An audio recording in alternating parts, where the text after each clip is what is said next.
Es un nuevo encuentro informativo del Fórum Europa, organizado por Nueva Economía Forum. Hoy tenemos la suerte de contar con nosotros que va a intervenir don Fernando García Sánchez, el jefe del Estado Mayor de la Defensa, y va a hacer su presentación don Félix Sanz Roldán, que es el director del Centro Nacional de Inteligencia. No sé si ha habido algún tipo de espionaje para tener algún tipo de información de don Fernando, pero bueno, el general don Félix Sanz seguro que tiene bastante información sin necesidad de hacer ningún tipo de espionaje. Gracias.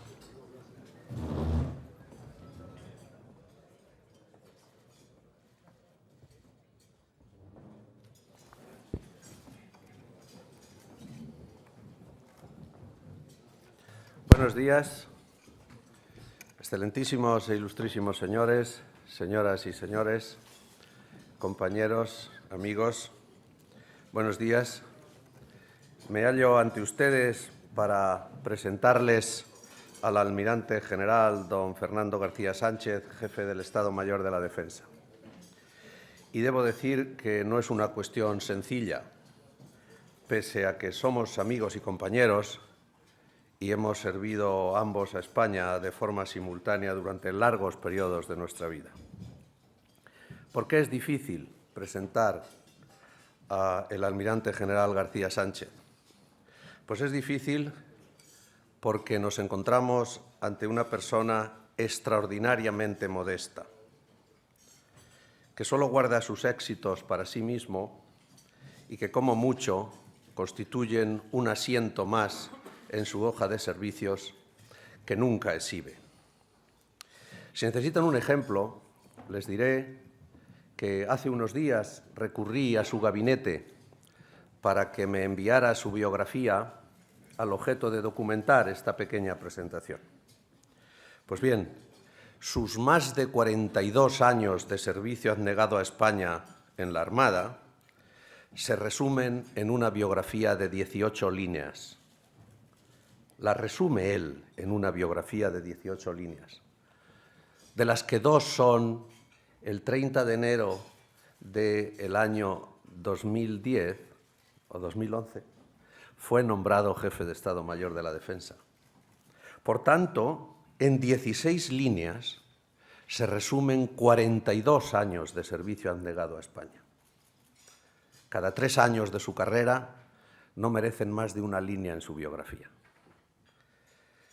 No se puede expresar mejor una de sus más brillantes cualidades, que, como les decía a ustedes, es la modestia.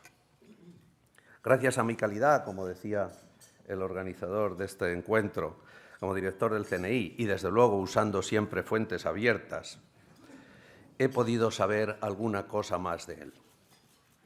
Nació en Granada y sí que podemos decir de forma clara, aunque coloquial, y perdóname, querido almirante Fernando, que de casta le viene al galgo. Su padre, capitán de navío, y cuentan que muy docto. Ayer mismo un almirante me contaba que los textos de electrónica de la Escuela Naval Militar los escribió su padre y que durante muchos años fueron texto. Su madre, hija del teniente general Sánchez González, capitán general de Cataluña, y condecorado 2 veces con la medalla militar individual. 2 veces con la medalla militar individual. Es el mayor de 9 hermanos, de los que otros 2 son militares. Y es padre de un joven teniente de navío que sirve hoy a España, también en la Armada, a bordo del patrullero Relámpago. Coeducador con sus padres, de sus 9 hermanos, como hermano mayor que era, le hicieron, sin duda, desde muy joven, sentir la responsabilidad. Algo haría bien cuando 2 de esos hermanos también visten el uniforme glorioso de las Fuerzas Armadas, uno de la Armada, otro del Ejército de Tierra. Qué curioso es que es también teniente general y que cuando esta mañana ha saludado al almirante, los que estaban junto a él lo han podido observar, se dirigía a su hermano diciéndole: «A tus órdenes, almirante». Es nuestra liturgia. La biografía esa tan resumida del almirante general señala destinos en tierra, profesor de táctica de la Escuela de Guerra Naval, jefe del Centro de Evaluación para el Combate de la Flota, jefe de la sección de planes estratégicos de la Armada. Estoy seguro que ahora tiene que recurrir a este pasado como jefe de planes casi todos los días. Como embarcado también, comandante del patrullero Villamil, de la corbeta Infanta Elena o del buque de aprovisionamiento logístico Marqués de la Ensenada. Y diplomado en Guerra Naval. También los destinos de Estado Mayor son importantes. Fue jefe de Estado Mayor de la Fuerza de Acción Marítima, momento en el que tuve el honor de conocerle mejor, y segundo almirante jefe de Estado Mayor de la Armada. Pero pocos saben que esa carrera, que podamos definir también como de un marino tradicional, se complementa con especialidades que no lo son tanto, porque ahí donde lo tienen ustedes es buceador de combate y es desactivador de explosivos, además de submarinista, que también es algo que por sí está rodeado del riesgo o, desde luego, del sacrificio. Si no hubiéramos desgranado ya suficientes elementos para provocar cierta admiración por el almirante, permitidme añadir alguno más, especialmente sobre su calidad como persona. Es valiente, puede presumir de haber salvado la vida de dos de sus hermanos pequeños, no de los dos a la vez, sino que uno lo hizo en unas circunstancias diferentes a las del otro, y pese a haber saboreado el riesgo por el sacrificio de hacer un acto como este, no dudó en hacerlo una segunda vez, cuando también uno de sus hermanos pequeños corría un riesgo. Y también porque hubo que escucharse un día en la fragata Reina Sofía el grito de hombre al agua por estribor, y el sujeto era él. Y cayó al agua entre dos fragatas que navegaban en paralelo y a muy corta distancia. Y de allí salió, le recogió precisamente el Reina Sofía, y no le faltó más que decir: ¡qué caída más tonta! Y no es mala esta cualidad para un militar, ser valiente. Y es generoso. De pequeño, me decía su hermano, nunca tuvo nada suyo. Deportista y magnífico compañero. Ni un solo día de un año de sus vacaciones como oficial dejó de ir al hospital a ayudar y acompañar a un compañero de promoción. Señoras y señores, además de todo esto, el almirante García Sánchez es el soldado más antiguo de España. Solo Su Majestad el Rey es más antiguo que él. Nos representa a todos y con dignidad, pero ningún día su agenda resiste más allá de las 10 de la mañana. Todos los días hay algo imprevisto. Partes de aviones, de buques, de unidades militares en el exterior, miradas de jefe responsable a quienes parten para una misión y lágrimas, por qué no decirlo también, con las familias por cuantos no regresan.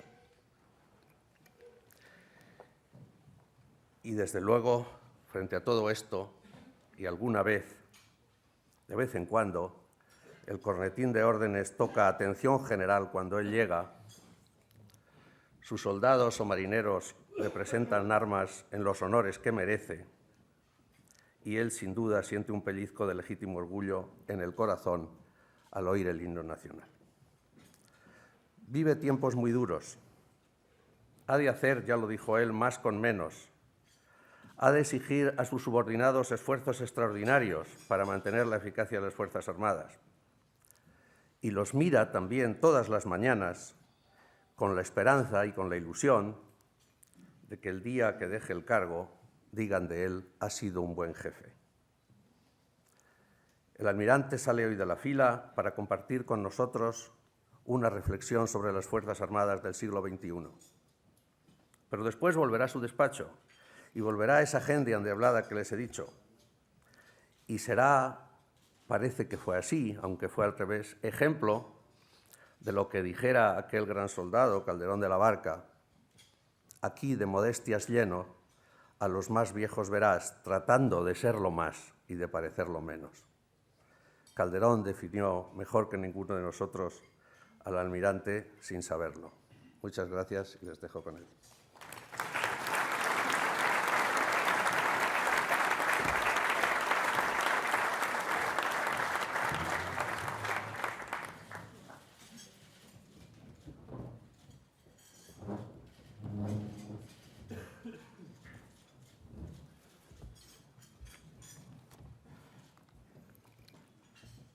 Excelentísimas señoras y señores, en primer lugar, agradecimiento a Nueva Economía Forum por esta invitación y por esta magnífica oportunidad de poder compartir con todos ustedes una hora para exponer una serie de ideas y luego recibir sus preguntas.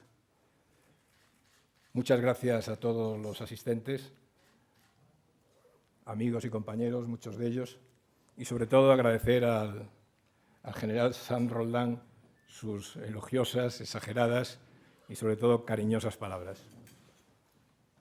Para mí el general Roldán siempre ha sido un referente, es una persona a la que admiro y creo que es uno de los generales que mejor conocen y que más han hecho por nuestras Fuerzas Armadas.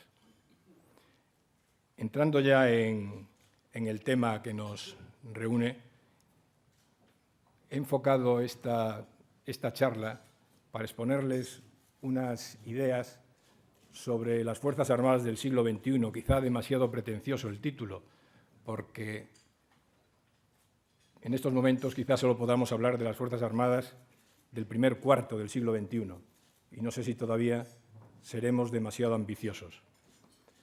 La idea es hablarles del qué, el para qué, el cómo, y concluir con el qué estamos haciendo o qué hemos hecho durante estos últimos años. El mensaje a modo de conclusión que me gustaría transmitir y que podría ser el resultado de la exposición que voy a efectuar es que las Fuerzas Armadas, como se expone en la Directiva de Defensa Nacional, creemos que son necesarias y que deben ser responsables. Si esto es una idea que conseguimos que cale en toda la sociedad, será un paso importante a favor de nuestra seguridad. Que son necesarias, o creemos que son necesarias, porque constituyen un elemento esencial del Estado moderno, y que son responsables entendido en el doble sentido o en la doble dirección. Responsables las Fuerzas Armadas ante la sociedad, ante sus compatriotas, de cumplir los cometidos para las que están diseñadas, para las que están creadas, y responsable la sociedad ante las Fuerzas Armadas de suministrarles los medios necesarios para cumplir esos cometidos. A todo esto añadir dos ideas que también son obvias, pero que conviene, y me gusta recalcarlas, que es que las Fuerzas Armadas son una herramienta que tiene el Estado para utilizarla cuando lo considere necesario. Y, en segundo lugar, que necesitamos, para conseguir un planeamiento practicable, unos presupuestos a medio y largo plazo previsibles y definidos, que favorezcan este planeamiento. En realidad, de lo que voy a hablar es del proceso de planeamiento de las Fuerzas Armadas, puesto que el qué, cómo y para qué constituye la línea de acción de este planeamiento. Antes de entrar en intentar responder ideas generales sobre cada una de estas cuestiones, me gustaría hacer una referencia al marco estratégico en el que nos estamos moviendo, con dos elementos fundamentales o coincidentes en casi todos los analistas. En primer lugar, la incertidumbre. Casi todos estamos de acuerdo en que la incertidumbre es una constante de estos tiempos. En segundo lugar, el cambio. Creo que también todos estamos de acuerdo que el cambio es una realidad permanente. Hay incertidumbre y estamos cambiando. Esto nos obliga a prever y a transformarnos y adaptarnos. Y la transformación, la ejecución del cambio, produce riesgos. Y uno de los principales riesgos, o uno de los principales desafíos que se tiene ahora en todos los ámbitos, es el transformarse manteniendo la estabilidad. Si damos una mirada a las páginas internacionales de cualquiera de los periódicos hoy en día, empezando por Afganistán, con la incertidumbre de su futuro, la situación en Irak, con problemas de guerra civil, situación en Siria y en Irán, que si estuviéramos hablando hace 2 meses, la estaríamos enfocando desde otro punto de vista a como la estamos enfocando hoy. La situación de inestabilidad en toda la franja del Sahel, entendida desde el Cuerno de África hasta las costas del Atlántico, con la influencia en los países de la zona, el Golfo de Guinea como foco de inestabilidad, el centro de África, la posible utilización del Golfo de Guinea como base del crimen organizado y su enlace con el continente americano, el futuro del Ártico, el mar de Japón, los problemas en el Extremo Oriente, con un Japón que sale de su concha en la que estaba cerrada, con unos problemas en el mar de Japón, vemos que el mundo se nos ha quedado muy pequeño y que esta incertidumbre y este cambio es una constante que debe condicionar el qué de las Fuerzas Armadas y el qué de otras muchas instituciones. 2 elementos se consideran, o 2 factores se consideran fijos en esta situación de cambio e incertidumbre y que afectan a las Fuerzas Armadas. En primer lugar, el que no existe desarrollo sin seguridad. Esto quiere decir que si queremos extender el desarrollo en todo el globo, si queremos aumentar el paraguas de desarrollo, mejorar las condiciones de vida de la humanidad, necesitamos exportar seguridad. Esto es un elemento importante a tener en cuenta por toda la comunidad internacional. El segundo es que cuando entramos en procesos de conciliación, negociación, diplomacia, cuando utilizamos el soft power, es necesario tener un poder duro detrás, un hard power. No existe soft power sin un hard power que lo sustente. Estos 2 principios también deben iluminar el hacia dónde deben ir las Fuerzas Armadas. A todo esto hay que unir el cambio de percepción entre los estados de paz y los estados de guerra que existe actualmente. Hay una gran interconexión entre problemas, entre crisis, entre situaciones, una gran interconexión y una gran complejidad que hace que esa diferencia entre crisis y guerra no sea tan clara como pudo ser en otros tiempos. Esta complejidad no se puede controlar hoy en día, solo se puede influir sobre ella. Y los conceptos de victoria y derrota se ven afectados por esto. La victoria ya no es derribar una estatua o izar una bandera en una colina. La victoria consiste en influir, en conseguir influencia. No se puede controlar, hay que intentar influir en los acontecimientos, influir a favor de los intereses nacionales. Esto es algo muy importante que se recoge en la documentación estratégica que se ha estado desarrollando últimamente. Hay que ser fuertes para estar en las alianzas, hay que ser fuertes para poder estar y para poder participar con responsabilidad en la acción internacional. Al final, los riesgos que se identifican siguen siendo riesgos realmente comunes, quizá heredados del siglo pasado. Los riesgos, estamos hablando de la proliferación nuclear, la posibilidad de una enfermedad de carácter global que afecte a toda la humanidad, una crisis financiera que acabe con un sistema económico global, las guerras entre estados, las guerras interestados afectadas por o con participantes gubernamentales, no gubernamentales, ideología, religión, terrorismo, crimen organizado. Estos son los riesgos que venimos manejando quizá en la segunda mitad del siglo pasado y actualmente. Pero más importante, desde mi punto de vista, que los riesgos, son los potenciadores de estos riesgos. Estos riesgos son más o menos peligrosos, están en un estado mayor o menor de amenaza, dependiendo de una serie de potenciadores, que son los que provocan estos riesgos. Y estos potenciadores, sin ánimo de ser exhaustivo, están en los desequilibrios demográficos, en la pobreza, en la mala gobernanza, en los problemas de la globalización que difunde la tecnología a todos los niveles, tecnología que puede utilizarse para desarrollar bombas sucias, misiles balísticos, armas sofisticadas, artefactos explosivos improvisados, drones.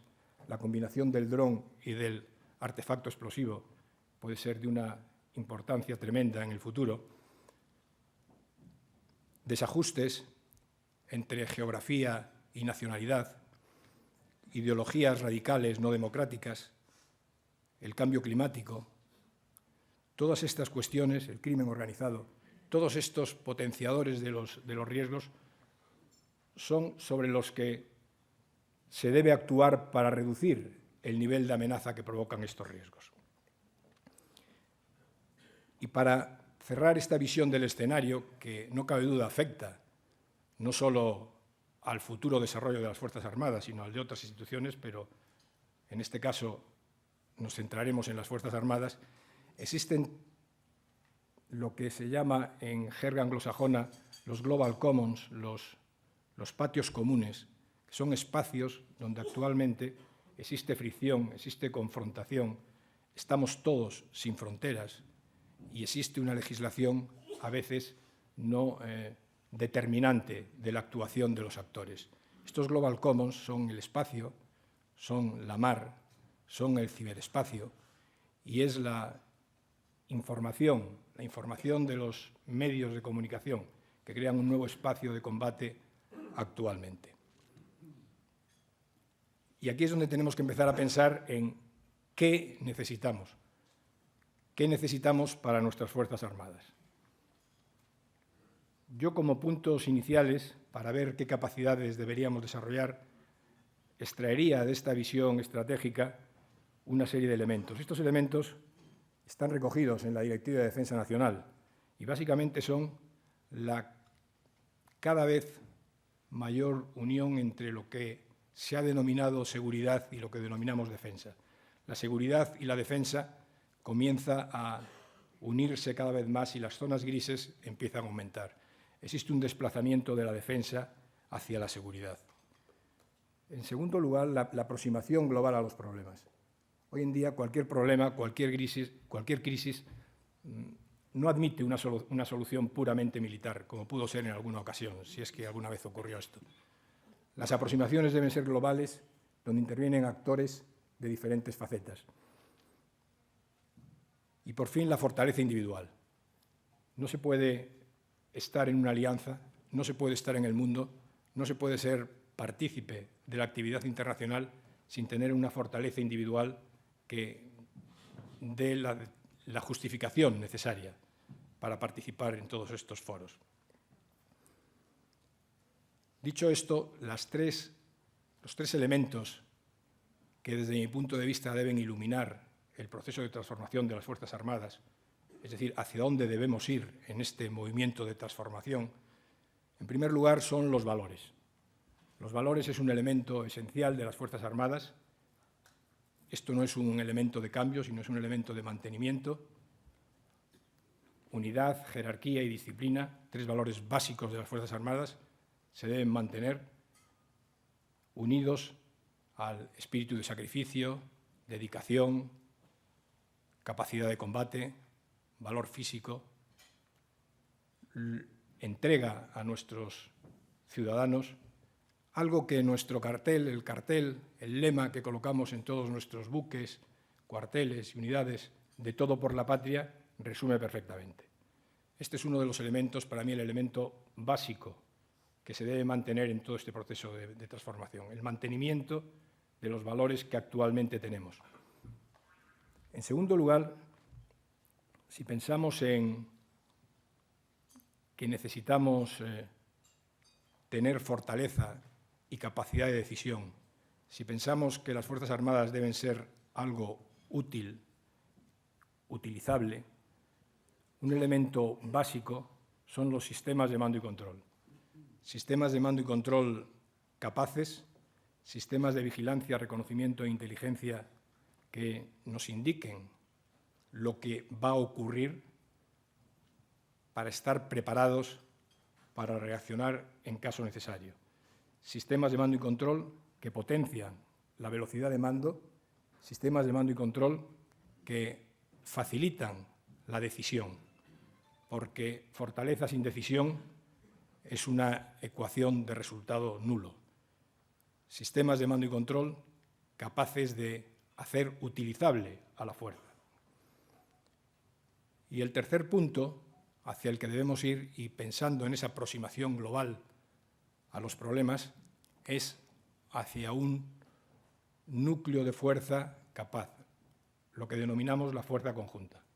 Una fuerza conjunta basada en las capacidades específicas y que sea capaz de ser utilizada en breve plazo, donde y cuando sea necesario. Si desde el punto de vista teórico la razón de ser de las Fuerzas Armadas es la fuerza, es conseguir la fuerza entendida como los elementos capaces de operar, capaces de actuar, si la razón de ser de las Fuerzas Armadas es la fuerza, yo completaría esta frase como que la razón de ser de las Fuerzas Armadas es la fuerza conjunta. Y en este sentido, como jefe de Estado Mayor de la Defensa, para mí es la prioridad actual, el conseguir, el obtener una fuerza conjunta de las condiciones que hemos establecido anteriormente.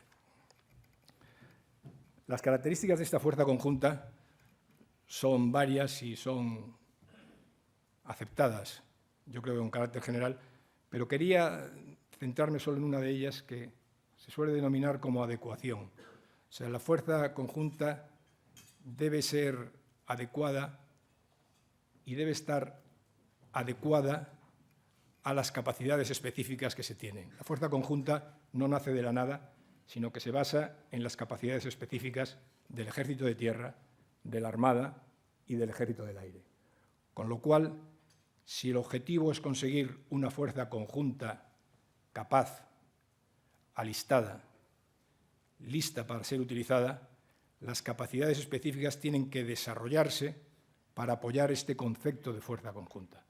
Esto es un elemento importante de acción a la hora de desarrollar en el futuro a las Fuerzas Armadas.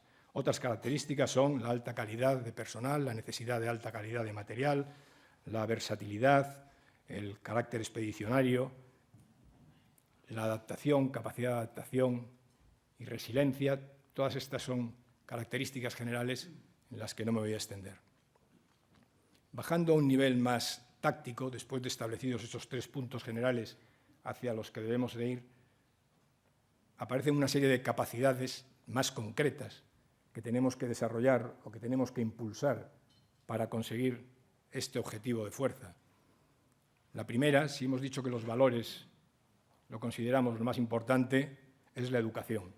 La educación en las Fuerzas Armadas es primordial. Yo creo que es la primera prioridad que todos debemos impulsar.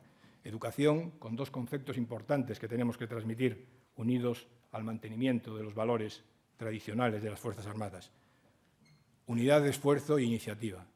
En este mundo globalizado necesitamos, ahora se usa la palabra líder, necesitamos capitanes, necesitamos comandantes, necesitamos cuadros de mando, necesitamos sargentos que estén totalmente alineados con las intenciones de los mandos superiores y que tengan la iniciativa suficiente para llevar a cabo las acciones que se les encomiendan. Unidad de esfuerzo, iniciativa y preparación de todos nuestros cuadros de mandos para este mundo donde la aproximación es global y donde la actividad de todos ellos en operaciones tiene aspectos no solo puramente militares, sino aspectos relacionados con las ayudas al desarrollo, con la diplomacia. Si pensamos en la necesidad de tener velocidad de mando, de tener capacidad de decisión, tenemos que apostar por sistemas de mando y control potentes, medios de vigilancia reconocimiento e inteligencia potentes, sistemas de análisis de grandes bases de datos con indicadores inteligentes de amenaza y todo un sistema que permita al mando prevenir lo que va a ocurrir y reaccionar de forma adecuada a lo que está ocurriendo. Si hablamos de la necesidad de una fuerza útil, de característica conjunta, capaz de ser y de apoyar a otros organismos, a otras instituciones, tanto gubernamentales como no gubernamentales, tenemos que impulsar nuestra mejora en la capacidad de enfrentamiento. Nuestra capacidad de enfrentamiento debe ser ejecutada por unidades, por sistemas de alta precisión, con características que actualmente se exigen en todos los conflictos, de dejar baja huella, no daños colaterales, no bajas propias. Todo esto obliga a sistemas que potencien la capacidad de enfrentamiento desde el punto de vista de la precisión y de la eficacia en las actuaciones. Un punto importante para que todo esto avance adecuadamente es conseguir la integración de todo este proceso de transformación en la sociedad con carácter general. Y dos elementos, desde mi punto de vista, básicos para conseguir esa integración son la universidad y la industria. Tanto en la universidad, desde el punto de vista de enseñanza, desde el punto de vista de apoyo al I+D, como en la industria de defensa, entendida como un elemento de importancia estratégica desde el punto de vista nacional, son dos componentes facilitadores y necesarios para apoyar a todo este proceso de transformación. Si hemos definido de alguna forma y con carácter general qué fuerza necesitamos, la siguiente pregunta es ¿para qué necesitamos esta fuerza? Voy a seguir las directrices que se marcan en la Directiva de Defensa Nacional. Y básicamente, en primer lugar, es conseguir la disuasión. La disuasión, incluida la participación en alianzas. Nosotros, básicamente, España, en la Alianza Atlántica y en la Unión Europea. Con una situación actual en la que las alianzas, que están también en proceso de transformación y con argumentos parecidos a los que estoy actualmente exponiendo, están evolucionando desde una situación que podríamos denominar de alianzas exclusivas a unas alianzas de carácter inclusivo o coaliciones de carácter inclusivo, donde no se buscan aliados totalmente, parcialmente afiliados a una determinada alianza por otros intereses, sino que se busca socios comprometidos y socios capaces. De ahí la necesidad de la fortaleza individual para poder participar en las alianzas con eficacia. Pasamos de unas alianzas exclusivas a unas coaliciones inclusivas y necesitamos, o se exigen, socios capaces y no aliados retóricos. El segundo elemento, la disuasión, es una actividad de 7 días, 24 horas al día.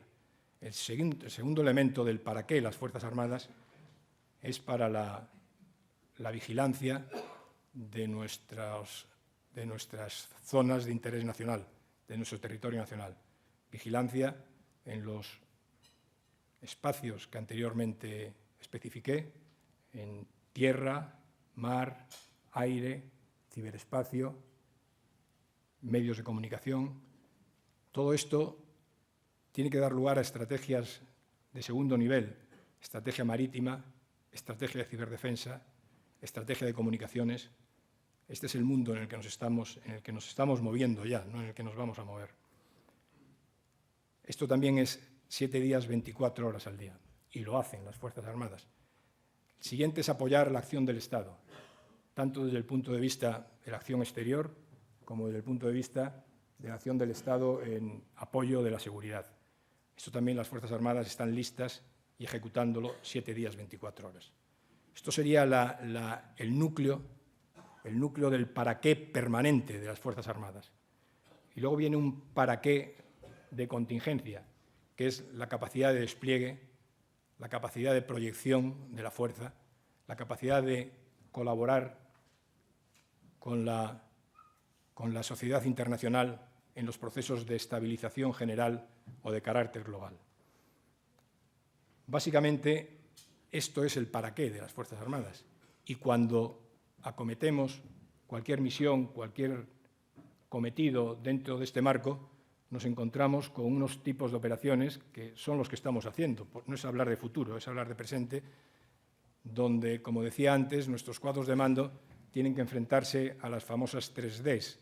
La D de la defensa, operaciones o cometidos de carácter puramente militar, la D de la diplomacia y la D del desarrollo. Nuestros mandos tienen que participar en estos 3 niveles y trabajan, porque la aproximación es global, con agencias, con instituciones, con organismos que están enfocados a cada uno de estos elementos con independencia. Ya entrando en la operación concreta, el capitán de una compañía, el comandante de un barco, el piloto de un avión, se encuentra con problemas cuando está en la operación, algunos relativos a la actuación puramente militar o a la actividad puramente militar de su unidad, pero otros relacionados con el mantenimiento de contactos con líderes o con elementos de la zona en la que está desplegada, que entra dentro del apoyo a la gobernanza en las zonas, aspectos cuasi diplomáticos, el contacto con la sociedad y el facilitarle a la sociedad mejoras en su situación, las ayudas al desarrollo. También se encuentra con misiones prácticamente de seguridad, de control de personal, de control de movimiento de vehículos, de controles de carácter aéreo. Todo esto es una mezcla que es necesario que nuestra gente, que nuestros cuadros de mando estén preparados, estén formados. Por eso esa necesidad de potenciar la enseñanza en las Fuerzas Armadas. Estos son los tipos de operaciones con las que nos encontramos. Y al final, con una finalidad superior que, como indiqué anteriormente, ya no es la victoria en el sentido que tradicionalmente entendemos, sino que es conseguir influencia, conseguir la mayor influencia nacional en el ámbito, en la zona, en el lugar en el que se está trabajando. El siguiente punto de las preguntas, y coincide con el proceso de planeamiento de la defensa, es el cómo conseguimos esto. En primer lugar, con un proceso de planeamiento que hemos llevado a cabo, lo hemos finalizado a primeros de este año, donde a partir de la Estrategia Española de Seguridad, de la Directiva de Defensa Nacional, de la Directiva de Política de Defensa, que ya este último documento lo emite el ministro de Defensa y da órdenes a sus subordinados para que se pongan en marcha. El siguiente documento ya es del jefe de Estado Mayor de la Defensa, que es la Directiva de Planeamiento Militar, y los 2 documentos finales, que son los que finalizamos a primeros de año, que es el Objetivo de Capacidades Militares, que habla de lo que tenemos y de lo que queremos o debemos tener, relacionado con la situación estratégica y con la situación presupuestaria, y los planes operativos, los planes que se están ejecutando y los planes que previsiblemente puedan o nos puedan ser solicitados para ejecutar. Estos 2 documentos son los documentos finales del proceso de planeamiento. Este proceso lo hemos finalizado a primeros de año con el compromiso necesario en este cambio constante en el que estamos involucrados de actualizarlo cada año, y estamos en fase de actualización para finalizarlo a finales de este año, la actualización correspondiente al 2013. Pero de aquí salen los planes. Para convertir esto en resultados hay que aplicar lo que en las Fuerzas Armadas se denomina como las 3 Ps, el plan, programa, presupuesto. Tenemos el plan, podemos desarrollar programas, pero necesitamos los presupuestos para desarrollarlos. Aquí vuelvo a incidir en la necesidad de contar con presupuestos previsibles a medio, 5 años y a largo plazo, 10 años. Esto no solo es fundamental para que el proceso de planeamiento sea coherente, sino para que sea practicable y, sobre todo, y también para que la industria de defensa, la universidad se posicionen en situaciones favorables para participar en ese proceso de obtención de capacidades militares. Dicho esto, y para finalizar, me gustaría resumir brevemente lo que hemos hecho en esta línea durante los últimos años. En primer lugar, decir y reconocer de que no partimos de una hoja en blanco. Existen unas Fuerzas Armadas que este proceso de planeamiento lo han ido siguiendo pues, tradicionalmente desde hace más de 20 años, con lo cual las Fuerzas Armadas que tenemos han seguido los criterios que he expuesto anteriormente y tenemos unas Fuerzas Armadas capaces, cohesionadas, bien distribuidas, pero que necesitan adaptarse o transformarse a la nueva situación estratégica y a la nueva situación presupuestaria, dos elementos básicos que es responsabilidad fundamentalmente del jefe de Estado Mayor de la Defensa de coordinar estos a la hora de definir el objetivo de capacidades militares y los planes de contingencia y los planes operativos que se están ejecutando. O sea, partimos de unas fuerzas que existen ya, algunas siguen siendo utilizables en estos nuevos conceptos de los que estoy hablando y otras tienen menos prioridad o son menos utilizables. Y hay que avanzar y trabajar ese proceso de transformación. Los pasos que hemos dado ha sido, en primer lugar, el proceso de planeamiento, no lo voy a repetir, se ha efectuado a raíz de ese proceso de planeamiento donde se adecúan los objetivos de capacidades militares a presupuesto y a situación estratégica, pues se ajustaron los planes especiales de armamento. Allí sí tenemos una previsión presupuestaria, es uno de los pasos que se ha dado, los planes especiales de armamento, que han supuesto la modernización de las Fuerzas Armadas en los últimos años, están ajustados desde el punto de vista de operativo, capacidades operativas que era necesario conservar, desde el punto de vista industrial, desde el punto de vista financiero. Esto es un paso que se ha dado importante para la practicabilidad del proceso del planeamiento. Los jefes de Estado Mayor del Ejército de Tierra, de la Armada y del Ejército del Aire han definido sus estructuras orgánicas adaptadas a esta nueva situación y a raíz de eso se han producido ajustes de plantilla y un estudio de la infraestructura, un plan general de racionalización de la infraestructura que están en proceso de adecuación. Desde el punto de vista de la estructura operativa, se ha integrado la estructura operativa creando los mandos de vigilancia marítima, el mando de defensa y operaciones aéreas, el mando de ciberdefensa y empezando a crear el mando conjunto de operaciones especiales.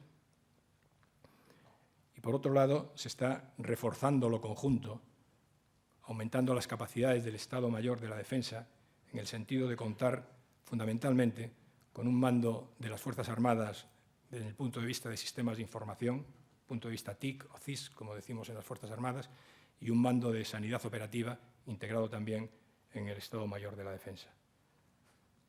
Esto es en lo que estamos haciendo y estas son las capacidades que necesitamos en el futuro impulsar.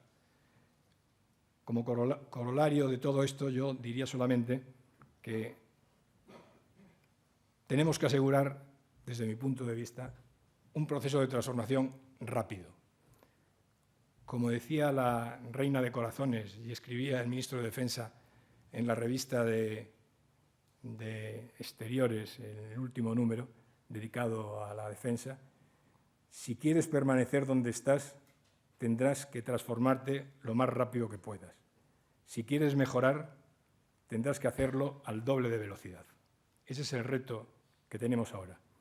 Y la necesidad para apoyar este proceso de transformación, entre otras, es un cambio conceptual importante que tenemos que hacer en el seno de las Fuerzas Armadas y una seguridad presupuestaria a medio y largo plazo que haga posible este proceso de transformación. Muchas gracias.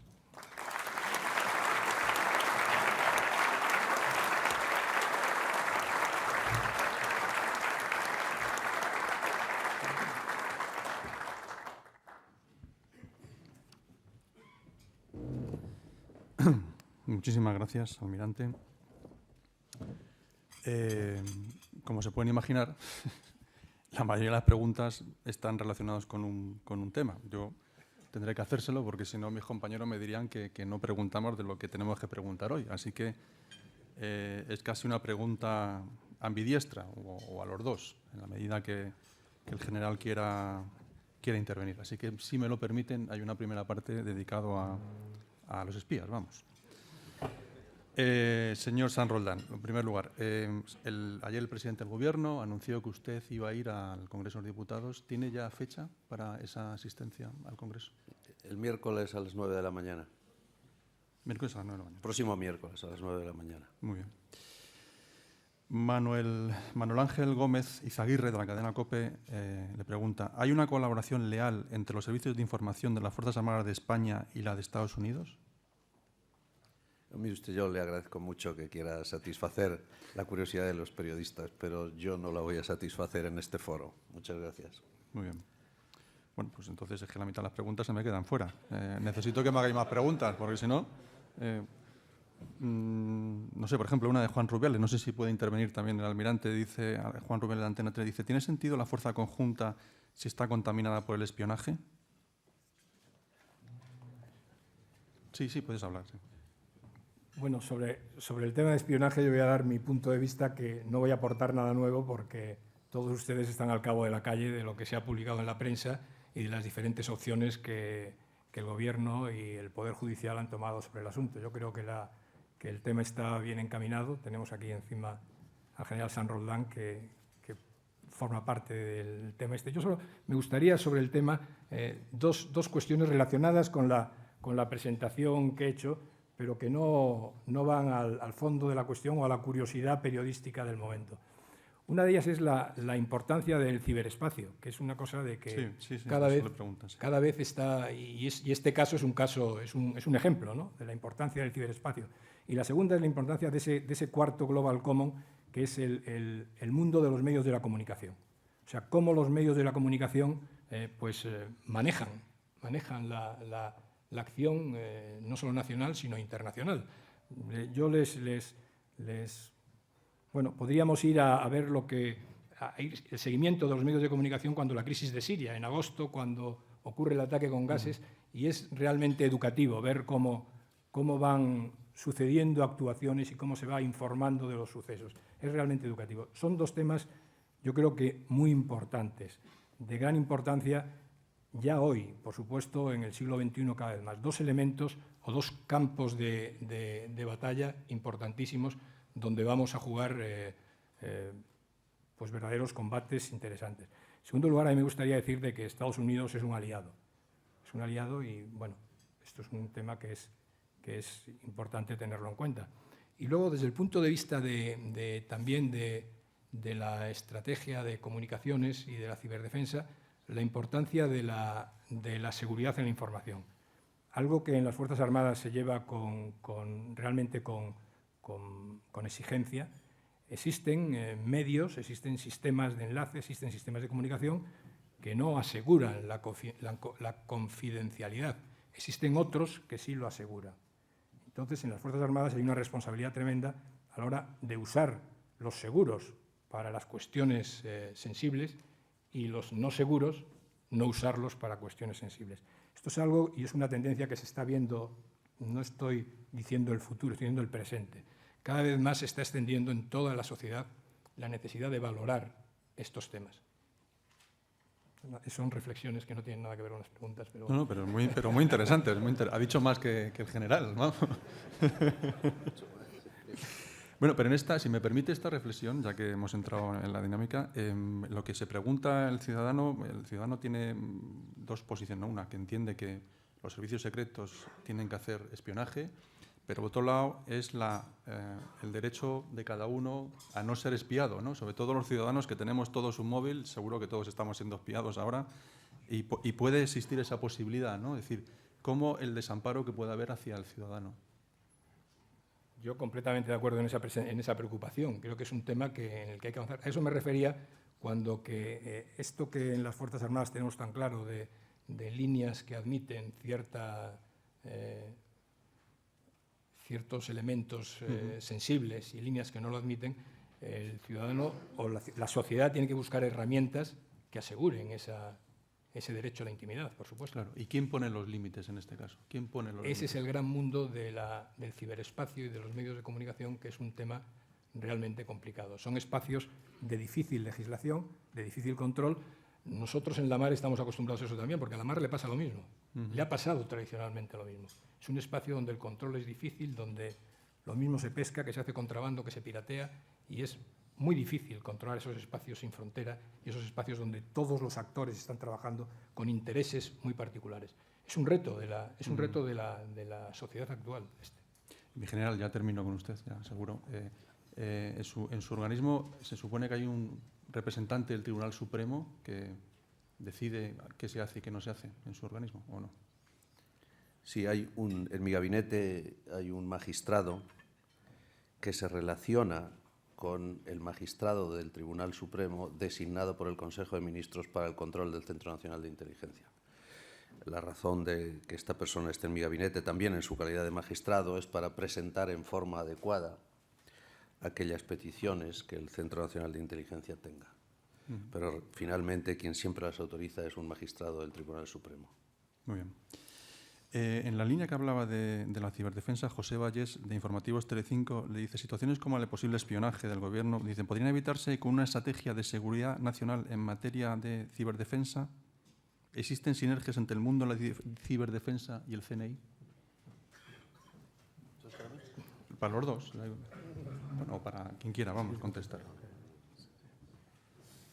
Bueno, se está desarrollando y yo creo que está a punto de dar a luz una estrategia de ciberdefensa, donde precisamente se trata de defender desde el punto de vista o en el campo de batalla cibernético a todos los elementos de la sociedad española.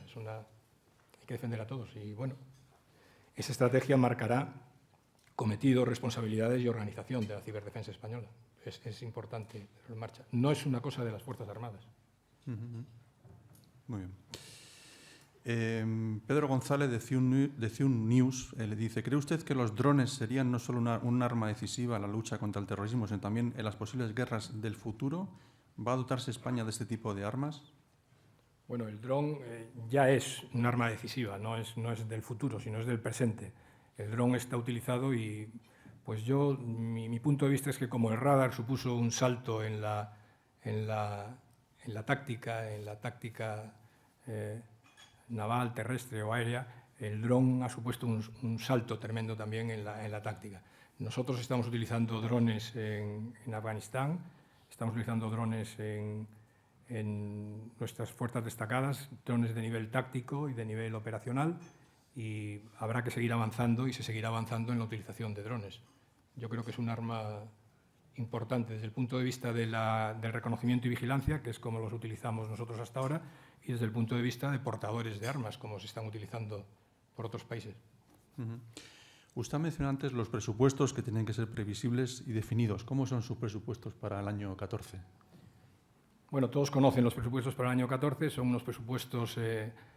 yo cuando estuve en sede parlamentaria los definí como presupuestos responsables, en el sentido de que en la situación actual de la sociedad y cuando el principal riesgo, la principal amenaza es el famoso déficit, la situación financiera, pues yo creo que no es posible, no podemos permitirnos otro nivel de presupuestos. Esto es la previsión que teníamos cuando hicimos el planeamiento. Con esta previsión estamos trabajando. Lo que yo avanzo es que nos resultaría conveniente, porque el planeamiento de las Fuerzas Armadas es un planeamiento a largo plazo. Estamos hablando de 5 o 10 años, necesidades de planear a largo plazo. Nos resultaría conveniente tener una previsión presupuestaria a medio y largo plazo para hacer ese planeamiento. Esto, vuelvo a insistir, no solo desde el punto de vista del planeamiento de fuerza es básico, sino que también a la industria y a la universidad les ayudaría a tomar posiciones desde el punto de vista de participar en todo ese desarrollo de capacidades militares. John Muller, perdón, no leo bien, de la Comisión Europea, le pregunta: con la escasez de dinero disponible que hay ahora mismo, ¿es posible abandonar algunos campos de actuación y apoyarse en sus socios europeos? este es el gran debate de las alianzas que decía antes. Las alianzas están en un debate que es similar al que estamos llevando en las naciones. La Unión Europea, concretamente, el Consejo de diciembre lo va a dedicar a la defensa. Lo va a dedicar a la defensa y tiene tres pilares este Consejo. El primer pilar es de política, impulsar precisamente esa política de seguridad y defensa común. Es fundamental tener una política común para avanzar en esto de compartir elementos. El segundo pilar es eminentemente militar, es definir qué herramientas utilizables puede tener la Unión Europea. Estamos hablando de redefinir el concepto de battle group que ha manejado la Unión Europea como algo parecido, una especie de fuerza conjunta capaz de ser utilizada y utilizarla, porque si no se utiliza, pues demuestra que no es necesaria, o sea, hay que utilizarla. Y en el tercer pilar, que es un pilar muy importante, engranado con estos dos, es el pilar industrial, o sea, el cómo potenciar a la industria que dé vida y que sustente a estas necesidades y estas capacidades. En el fondo de todo esto está la posibilidad de compartir. Bueno, ya la Unión Europea tiene algunos elementos en donde comparte capacidades, como el EATC, el mando conjunto de transporte europeo, de transporte aéreo europeo, y otra serie de elementos que unen capacidades para ser utilizadas. La Alianza Atlántica está en un proceso similar. Allí no son los battle groups, es la NRF, la NATO Reaction Force. Está en un periodo de ver qué es lo que se necesita, cómo debe ser utilizada y qué fondos serán los que apoyen a este concepto. Pero en la línea de la pregunta, la situación de crisis nos ha llevado a todos a buscar una mayor eficiencia y a reconsiderar el modo de planeamiento y basarlo en efectos y en capacidades utilizables, entre comillas. Julián García Barcas, es ministro, también le pregunta cómo ve la OTAN desde que Estados Unidos ha desplazado su foco de interés estratégico hacia Asia. ¿Existe el temor de que la alianza decaiga y se vaya desdibujando? ¿Se percibe ese temor en Bruselas? En Bruselas yo voy a hablar de la experiencia de mi participación en el Comité Militar de Jefes de Estado Mayor y Defensa, de Jefes de Estado Mayor. En Bruselas, este movimiento estratégico de Estados Unidos se entiende como una necesidad de que Europa asuma con mayor responsabilidad sus responsabilidades dentro de la alianza. Es el proceso que comentaba en la exposición, que ya no se admite el aliado retórico. Ahora es necesario un aliado capaz, un aliado fuerte que participe en las capacidades. Una de las normas que hay ahora en el planeamiento de defensa europeo es que ninguno de los países puede poner más del 50% de la capacidad necesaria. Esto afecta a que Estados Unidos en muchos casos ponía mucho más del 50% de las capacidades necesarias. Con ese concepto se ha hecho el planeamiento actual de la OTAN. O sea, todos los países tenemos que participar más. Yo me gustaría hacer una indicación, es un poco a título muy personal, pero me da la sensación, ya es una cosa en mis conversaciones con mi colega de Estados Unidos, que a Estados Unidos lo que le gustaría es que la OTAN se fuera con ellos al Pacífico también. O sea, arrastrar ya es una idea más de carácter estratégico, arrastrar no para actuar en el Pacífico, sino para ayudar a la estabilización de zonas del Pacífico, exportando el concepto OTAN al Pacífico. Es una idea muy estratégica, pero por ahí se mueven los términos. O sea, hay que mantener la Alianza Atlántica, Europa tiene que mantener y tiene que mejorar su participación en la Alianza Atlántica, y Estados Unidos quiere desplazarse al Pacífico, pero sin dejar la Alianza Atlántica. ¿Y esa OTAN al Pacífico implicaría, no sé, la presencia de China, de Japón? No, sería exportar el concepto de OTAN, y bueno, esto es una cosa muy verde, exportar el concepto de una alianza en donde las naciones del Pacífico pudieran incorporarse o pudieran participar. Una alianza, ya existe la Alianza de Naciones del Sudeste Asiático, y sería un poco a lo mejor pues avanzar en ese concepto en la zona del Pacífico. Estamos saliendo de Afganistán. ¿Qué balance haría en este momento de esa salida de España de un territorio en el que hemos estado varios años? Bueno, el balance de Afganistán es positivo con incertidumbres de futuro. O sea, la provincia de Bagdis, que es donde, porque Afganistán es diferente en cada uno de sus zonas, no es una nación uniforme. En Bagdis, en la provincia donde hemos estado, hemos cumplido los cometidos que teníamos. Se le ha entregado las misiones de responsabilidad, las misiones de seguridad a las fuerzas afganas, que las están cumpliendo, y nos hemos replegado a Herat. Yo creo que el balance es positivo, los índices de condiciones de vida pues, han mejorado en la zona y existe incertidumbre del futuro de Afganistán. Habrá que seguir apoyando al pueblo afgano para que siga manteniendo y mejorando esos niveles de seguridad que favorecen su desarrollo.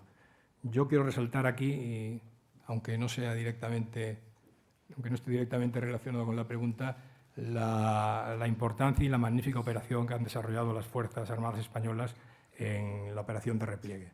Ha sido una operación que hace 2 años era nuestra primera preocupación. Cuando yo tomé posesión como jefe de Estado Mayor de la defensa del EMAD, la primera preocupación era la operación de repliegue de las bases avanzadas a Herat, y se ha efectuado casi sin que nos enteremos, que es la mejor noticia que se puede dar de una operación. Hemos estado en Afganistán, estamos también en otros países fuera de España. Eso ha dado una visión diferente y modernizadora de las Fuerzas Armadas, pero evidentemente por una cuestión estratégica, política y económica, ese repliegue se va a producir. ¿Cómo va a contrarrestar las Fuerzas Armadas esa presencia en la sociedad, esa modernidad de las Fuerzas Armadas para que la gente lo entienda? Sí, las operaciones en el exterior desde mi punto de vista, son vitales para las Fuerzas Armadas. Desde el punto de vista de motivación, desde el punto de vista de visibilidad delante de la sociedad, desde el punto de vista de adiestramiento, desde el punto de vista de estar en el último nivel de capacidades que se deben mantener, estar en el tope del estado del arte, o sea que son vitales. Y, en mi opinión, hay que seguir, desgraciadamente el mundo va a seguir teniendo necesidad de operaciones de estabilización.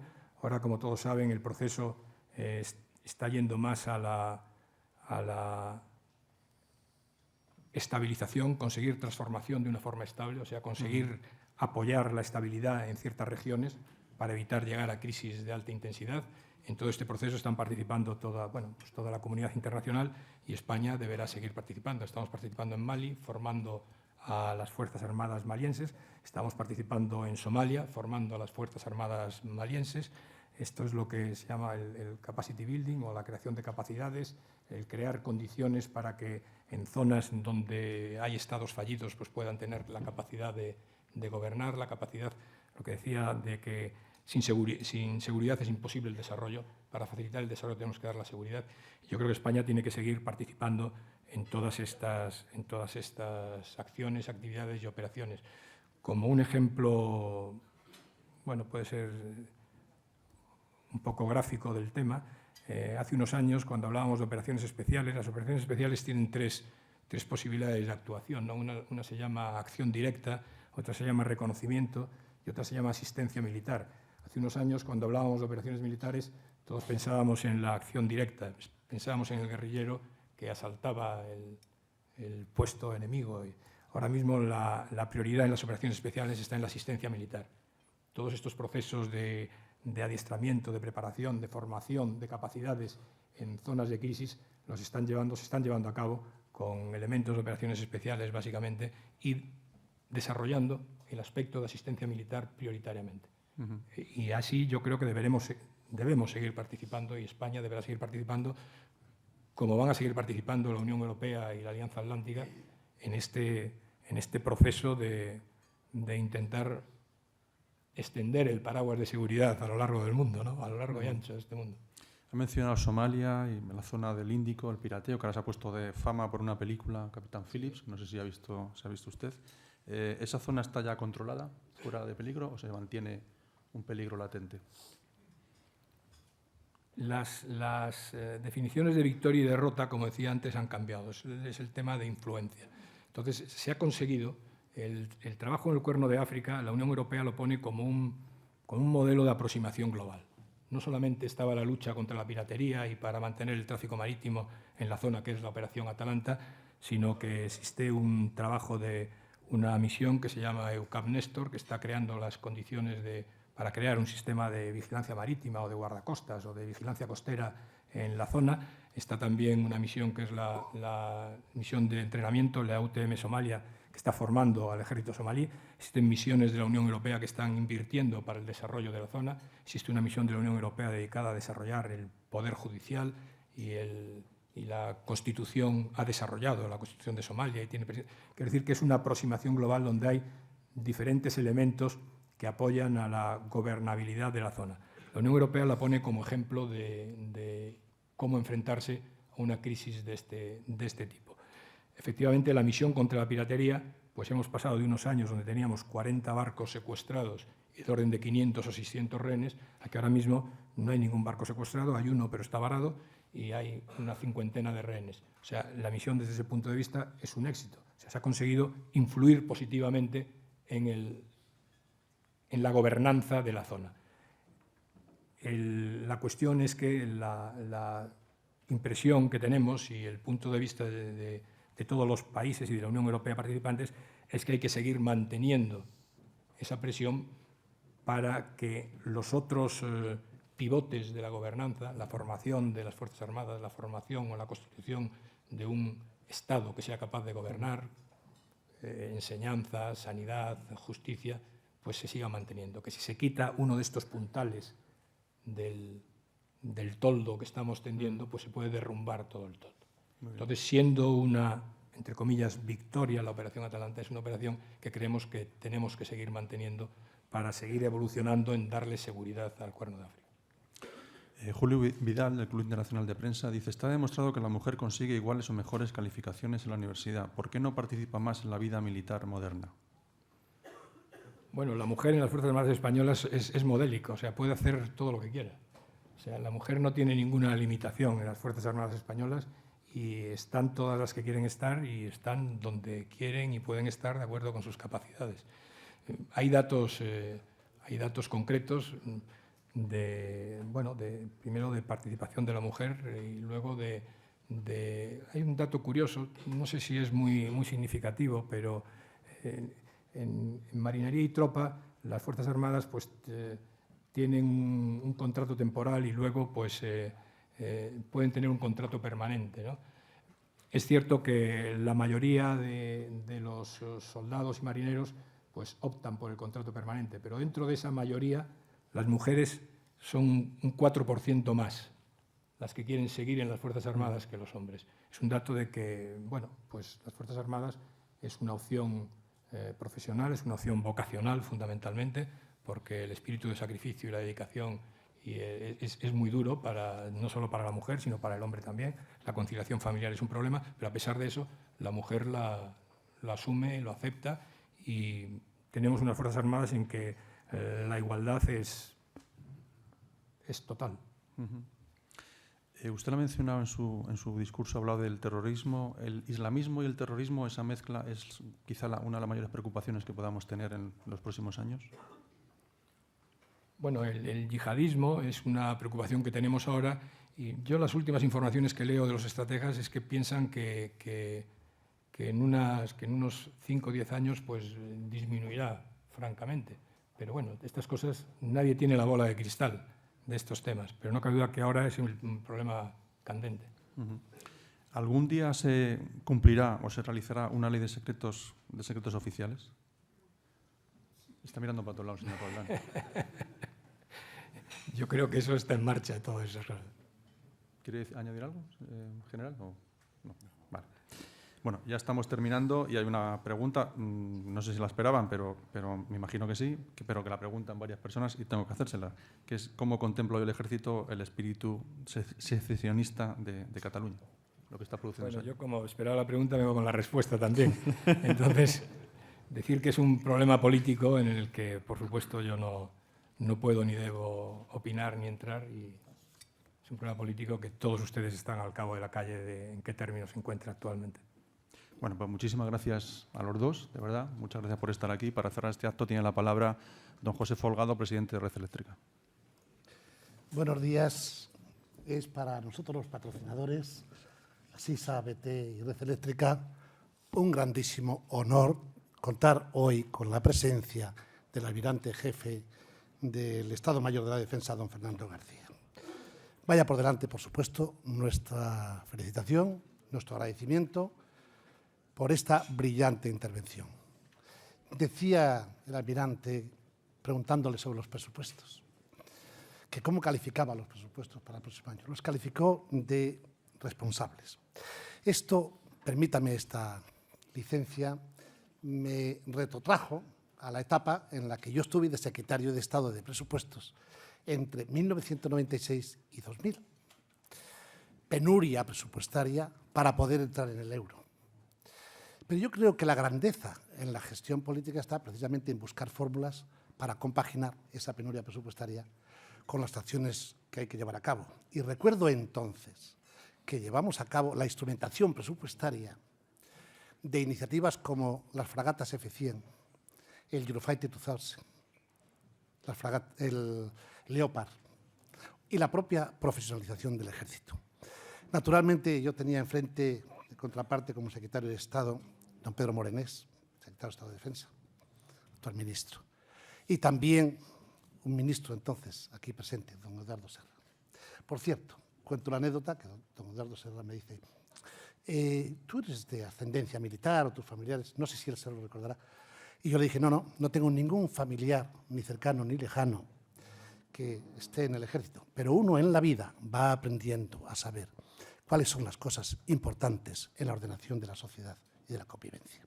Aprendimos desde niños, muchos millones, a amar y a respetar a las Fuerzas Armadas. Y con los años, y ya calzamos muchos años, seguimos teniendo ese mismo amor y ese mismo respeto. Y lo procuramos practicar donde quiera que estemos. Incluso cuando a uno le tocó la suerte de ser profesor algunos años en la Escuela de Guerra Naval.